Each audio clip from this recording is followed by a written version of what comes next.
Yan mga boss at good morning, good morning. Update natin itong project natin ng kitchen na elegant finish dito sa Block 25 Limabrosa, San Antonio, sa Totomas, sa Batangas. Mainit to. Mainit na mainit ang ano natin ngayon. And papalipad tayo ng drone. Paliparan natin ito ng drone. Itong Block 25. Okay. And then yan, plastering na sila dito mga boss. At prepare na rin yung para sa trusses natin. Ito na yung ating angle bar. At samahan nyo ako at check natin at papalipad tayo ng drone. Let's go!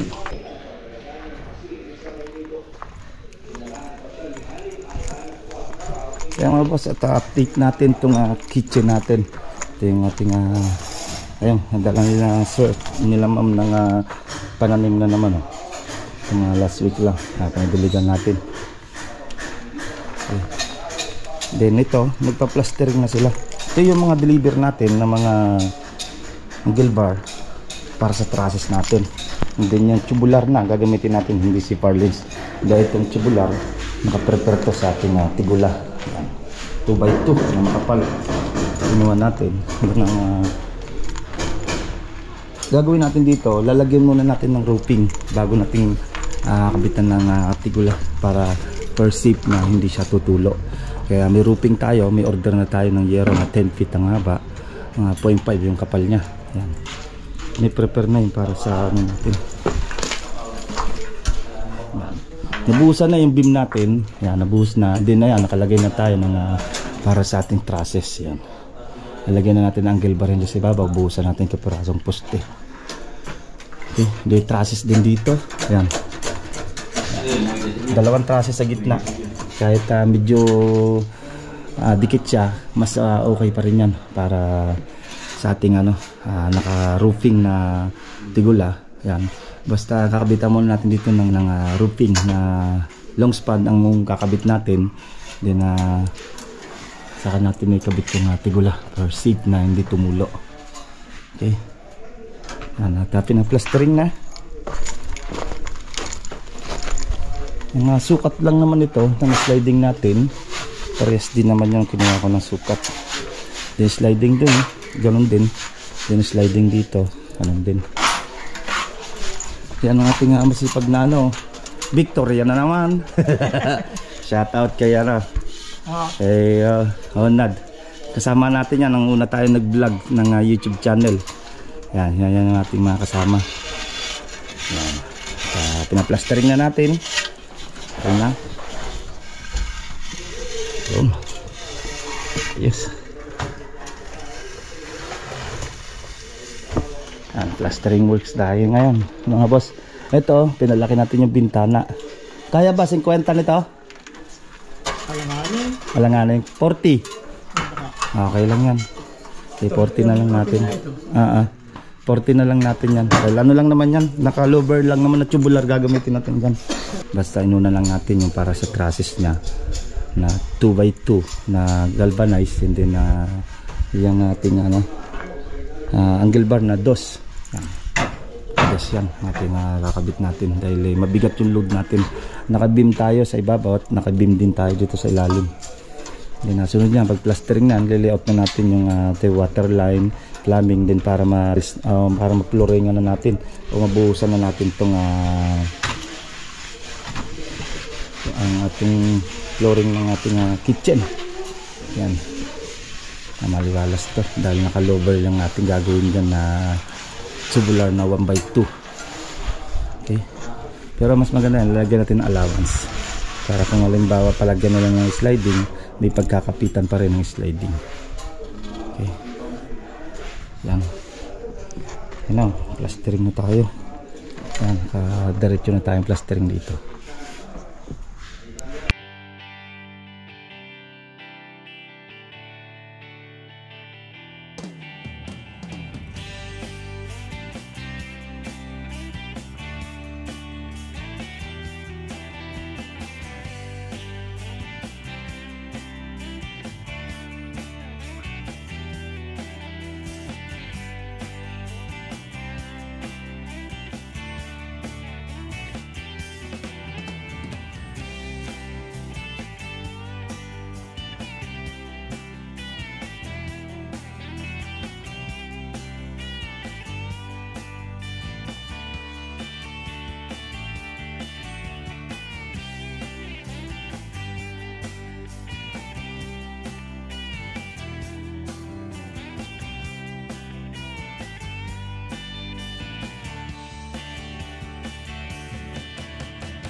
Ito pong J Uragon Vlog, napakaganda po ng channel na ito, no?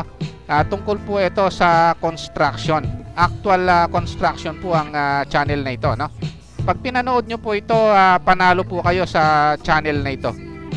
Napakaganda po ng mga video niya. Lalo na pong magaganda, no, yung mga iba't ibang design niya. Kakaiba po yung mga iba't ibang design niya sa mga kisame. Subukan nyo pong panoorin J Uragon Vlog na ito. Matutuwa po kayo pag pinanood nyo po yung mga video niya. Maraming salamat po.